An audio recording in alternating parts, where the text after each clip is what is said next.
ang 40% interest ng inyong investment. Wow, boss! Interes agad-agad! Ang galing mo naman, busing!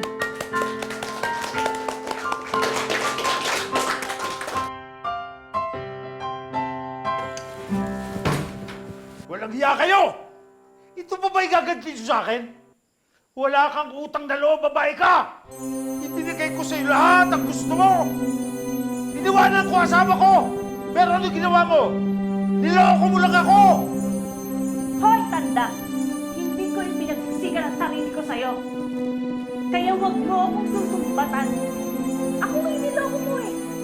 Pinaniwala mo akong mayaman ka, idugyot ka rin naman pala. Ah.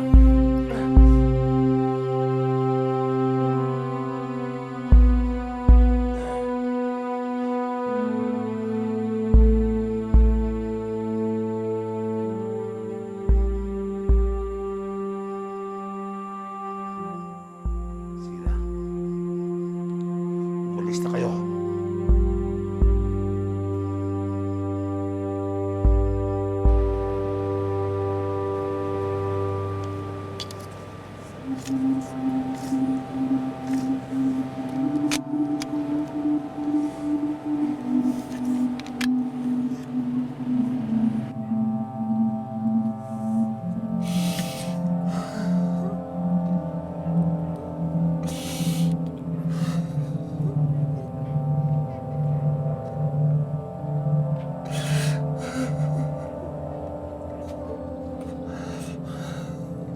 Sir, bili na po kayo ng suman tsaka kalamay. Ano?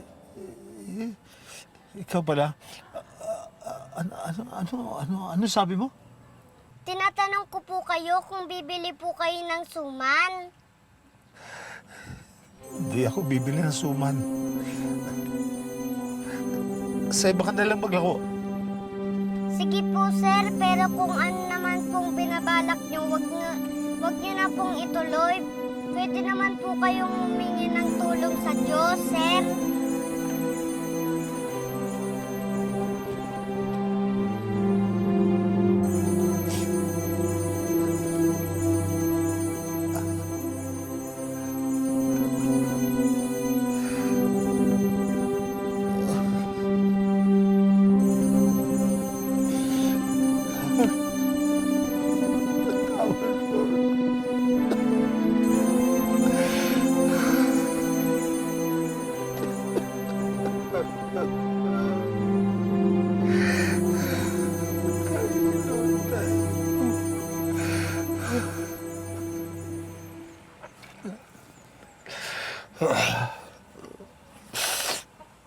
Magandang gabi mga kabarangay.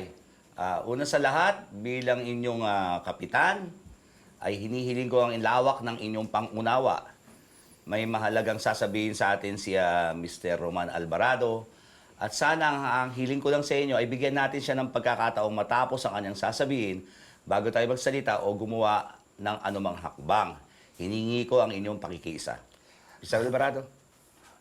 Bago ang lahat, gusto kong pasalamatan ng isang bata na taga rito sa inyo na siya ang naging daan para mabuksan ang isipan ko at matanggap ko ang mga kasalanan na gawa ko sa inyo. Walang iba kundi si Biang. Maraming salamat sa iyo, Biang. Taos-puso kong tatanggapin ang mga desisyon ninyo tapos ninyong marinig sasabihin ko. Hindi totoo. Ako yung artistang si Roman Alvarado. Joselito Cruz ang tunay kong pangalan. Hindi totoo na meron akong mga kasosyong treasure hunter na apo ng mga sundalong Hapon. Wala rin naguhukay ng Yamashita treasure. Imbento ko lang lahat yon para magtiwala kayo sa akin at makuha ko ang pera ninyo. Yan ang sinasabi ko eh. Hindi ka talaga pwede pagkatiwalaan. Mga kabarangay! Papayag ba kayo na makalis ng buhay dito yan? Baka na yan! Oo nga, baka yan! Baka yan! Huwag po kayong mag-alala. Pinapangako ko, pipilitin kong maibalik sa inyo yung mga pera ninyo. Sa ngayon, maaaring hindi kumpleto ang obligasyon ko. Pero gagawa ako ng paraan. Malaki ang kasalanan ko sa inyo. Dahil dyan, nakahanda akong magpakulong. Pero sana dumating ang pagkakataon na mapatawad niyo. Alam niyo, Mr. Alvarado, dahil dito sa anak namin si Biang, marunong naman kami magpatawad. Ganun pa man, ang importante po sa amin ay malaman kung kailan nyo maibabalik ang perang inilagak namin sa negosyo nyo. Na kay chairman na yung perang nakalaan para sa inyo. At pagkatapos ng pagpupulong natin na ito, at sa laki ng kasalanan ko sa inyo, pupunta ako diretso sa presinto at susuko na ako. Ganun na nga, mga kabarangay. At ako at ang mga kasamahan ko dito sa barangay ang magbabalik ng pera ninyo. Bigyan niyo lang ako ng ilang oras at itong si Mr. Cruz ay dadalhin ko lang sa munisipyo. Sa lupa, mula sa langit,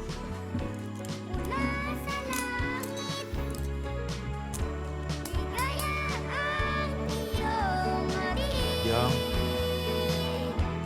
para sa ito, Anghel sa maraming lupa,